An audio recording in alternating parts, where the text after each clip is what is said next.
Flagstone. Now this is an extreme case. We're on a job where there's a lot of effervescence, and let me focus in on it a little bit so people can see how this white stuff will come about. Why does that white stuff come about? Well, basically you have the mixing of moisture with some of the concrete parts or the concrete that you're using. If there's a lot of moisture with it, it has a tendency to push out some of that effervescent over time. This here was installed, this particular sidewalk was installed about 3-4 years ago, and now is the time where we came not only to fill the joints, but also to try and get rid of some of the effervescent. And there's a couple things I just want to point out. For the effervescent, there's two types. There's A and B for Biproseco, Sure Clean. And the A gets rid of the effervescent, and the B stops it from coming back. Is that right? That is it. And you can see where we have applied it to the effervescent. I have taken a little in the coffee can. Because this is extreme stuff. You're using it with a steel brush, right? Yes, and I'm using it straight because this is really in there and it hasn't been done for years. So I'm using it straight. You got to be careful that you don't burn the stone or the surrounding area. So they really need to read the instructions on that Sure Clean, right? Exactly. So what we have here, it seems to come off fairly decent. And I let it set a little so it can eat into it.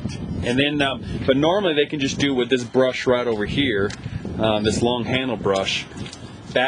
They can just wipe it on with that, and then that takes care of it that way, right? Yes. Make sure they use rubber gloves because all of this stuff is highly toxic. And there's just two things in this job. We didn't do this job. We just wanted to point out they didn't do a little overhang here. Is that right? That's it. Usually what I would do is, instead of coming kind of flush, I would have this overhang 1.5 to 2 inches.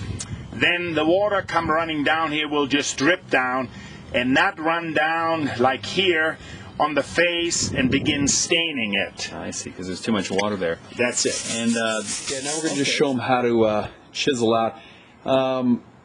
Cracks happen for a lot of different reasons, right? They'll come in the joints. It has basically to do with sometimes the mortar mixes quite weak and it cracks over time. I'll show a few cracks. Just the weather with thawing and freezing and thawing and freezing and general wear and tear.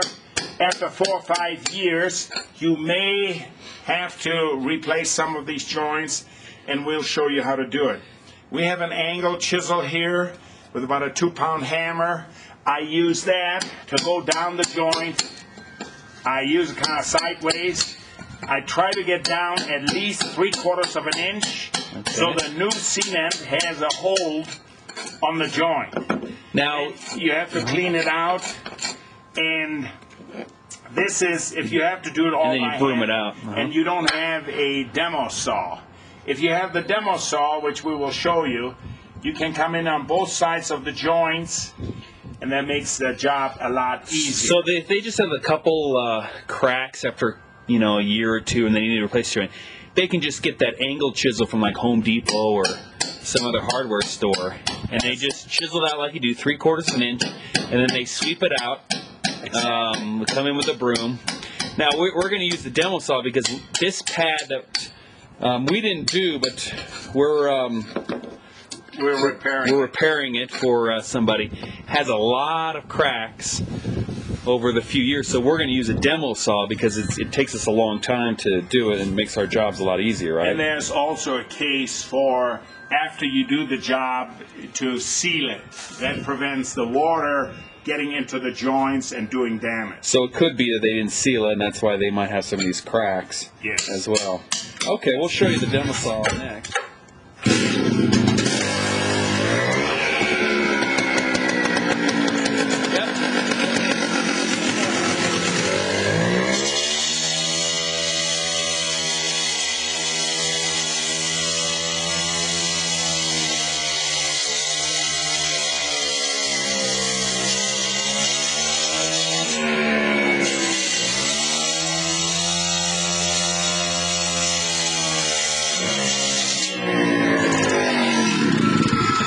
So you just cut right through the two sides of it, and then you're just going to come in with this longer sharp chisel, and it just kind of pops right out. Exactly. Right? And that is go along the stone on both sides, and as you can see, then this old cement comes out rather easy.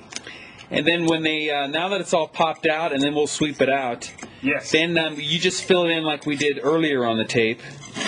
And then that's all you do. Sponge it, and it's done, right? That's right. And then you have to clean it with 600 detergent. Like we did just earlier. So that way they can always maintain.